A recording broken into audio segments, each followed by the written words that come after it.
Oh, wait. This is absolutely incredible. Here's the jackets.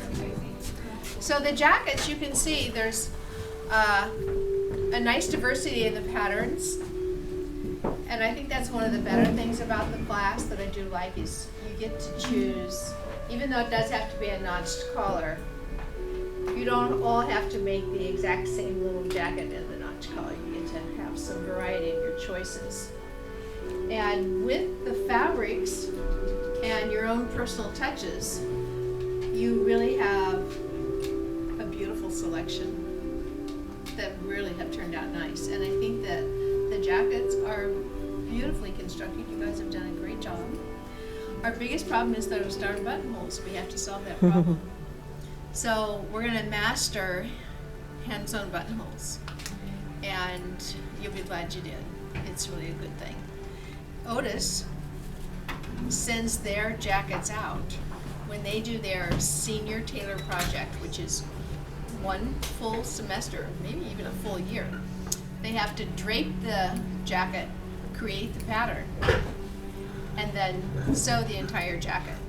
Now we can't do that because this is a community college and you guys haven't had 4 semesters of pattern making so that you could draft your own patterns. But you can use a pattern and add a lot of interest with your fabric and the accents that you put on there. So I think that's wonderful. Then they send their jackets out and have them, the buttonholes, professionally done. They don't do them either.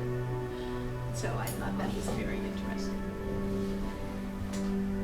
And I can't seem to talk the college into buying us a $6,000 buttonhole machine. Can't imagine why Would not? you use it? Yeah, we would use them all the time. I mean, but would you use it for your own stuff? Yeah. Yeah, I'd be down here on the weekends using the buttonhole machine. So would I. Because those are the guaranteed ones that are going to sew it because they clamp that fabric like a vise, sew the buttonhole and cut it. So they're wonderful. Yeah. So this is all ready to wear.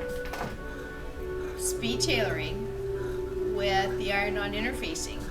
And the iron-on interfacing, we think, worked in all of them except Ed's. And it did not work on his fabric at all, which is heartbreaking for me because I feel responsible. And I don't feel bad. Ed says he I wasn't doesn't like feel it. badly, but I feel badly. And Did you ever return that and get a refund?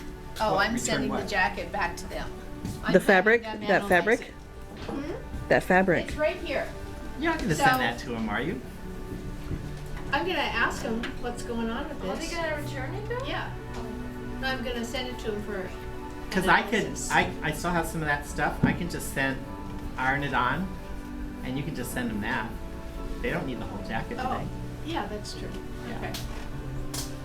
Because it bubbles But the up. risk with iron-on interfacing is that when you clean your jackets, is it gonna come off or is it not gonna come off? We don't know. Now, Ed said he had an Evan Pacone jacket, which is a very high quality jacket, and it had iron-on interfacing, and you may have had other garments that you had dry cleaned and the interfacing bubbled and peeled off. In Classic Tailoring, of course, you never have that problem because the jackets are done with canvas and all the attachment is all by hand, and that's what makes custom tailoring so wonderful. But all in all, I think that the interfacing looks good on all of them except for Ed's. And